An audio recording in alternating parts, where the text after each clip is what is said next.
আসসালামু আলাইকুম। মচমচে এবং খুবই আকর্ষণীয় একটি নাস্তার রেসিপি আজকে তৈরি করছি, যেটা রমজান মাসের ইফতারে বাচ্চারা খুবই পছন্দ করবে। নাস্তাটি তৈরি করার জন্য প্রথমে আমি 1/4 কাপ তেল নিয়ে নিলাম, সামান্য লবণ দিয়ে। তারপরে এখানে আমি কালো জিরা দিয়ে দিলাম সামান্য, দিয়ে মিশিয়ে নিলাম। এরপর 1 কাপ ময়দা দিয়ে দিলাম।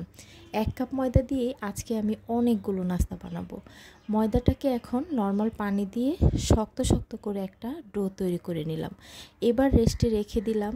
আর এদিকে ভিতরের পুর তৈরি করার জন্য চুলায় একটি প্যান বসিয়ে তারপর এতে সামান্য একটু পাঁচফোড়ন, সামান্য একটু রসুন কুচি এবং আদা কুচি, আর একটা পেঁয়াজ কুচি, 2টা কাঁচামরিচ কুচি দিয়ে তারপরে ভেজে নিচ্ছি। ভাজা হয়ে গেলে এখানে আমি 2টা আলু সিদ্ধ করে তারপরে ভেঙে নিয়েছিলাম। আর এই আলুগুলো দিয়ে তারপরে এই যে পেঁয়াজ রসুন এগুলোর সাথে ভালোভাবে মিশিয়ে নিলাম। এরপর স্বাদমতো লবণ আর সামান্য একটু জিরার গুঁড়া আর সামান্য একটু চাট মশলা দিয়ে দিলাম, আর দিয়ে দিলাম 1/2 চা চামচের মতো ভাজা শুকনো মরিচের গুঁড়া।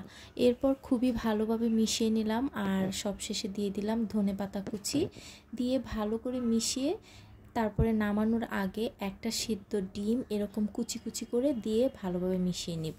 আর এই পুরোটা রান্না করার সময় কিন্তু চুলার আঁচটা একদম মিডিয়াম থেকে লো করে রাখতে হবে, তা না হলে পুড়ে যাবে।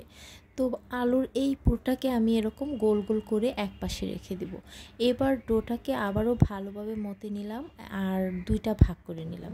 একটা ভাগ নিয়ে এবার আমি বড় করে একটা রুটি বানিয়ে নিব।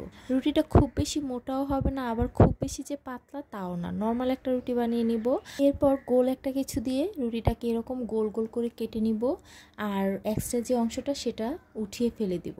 আর মাঝখানে যেই পুরটা রেডি করে রেখেছিলাম সেটা দিয়ে দিব, আর এই আলুর পুরের মাঝখানে আইসক্রিমের স্টিক বসিয়ে দিব।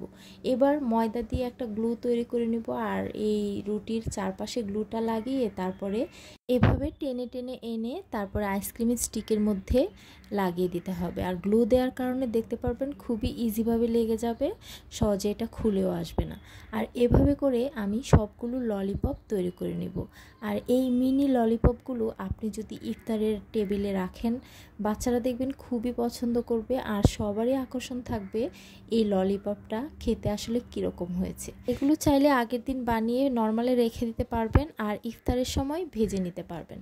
আর ভাজার জন্য আমি চুলায় তেলটা মিডিয়াম আঁচে গরম করে নিয়েছি, আর একটু কিন্তু সময় নিয়ে তারপরে ভাজতে হবে, তা না হলে কিন্তু ক্রিস্পি হবে না। আমার এই ললিপপসগুলো ভাজতে মোটামুটি 10 মিনিটের মতো সময় লেগেছে, আর উল্টে পাল্টে কাছে দাঁড়িয়ে থেকেই কিন্তু এগুলোকে ভাজতে হবে। এরপর যখন কালারটা এরকম গোল্ডেন হয়ে যাবে তখন এগুলোকে উঠিয়ে একটা প্লেটের উপরেও রেখে দিতে পারেন, তাও দেখবেন যে উপরে কোনো তেল একদমই চিপচিপ করবে না। খুবই মজার এবং টেস্টি একটা রেসিপি। আশা করছি আসছে রমজানে আপনারাও ট্রাই করবেন এবং আপনাদের খুবই ভালো লাগবে। আবারও ফিরে আসবো নতুন কোনো রেসিপি নিয়ে। আজকে এই পর্যন্তই। আল্লাহ হাফেজ।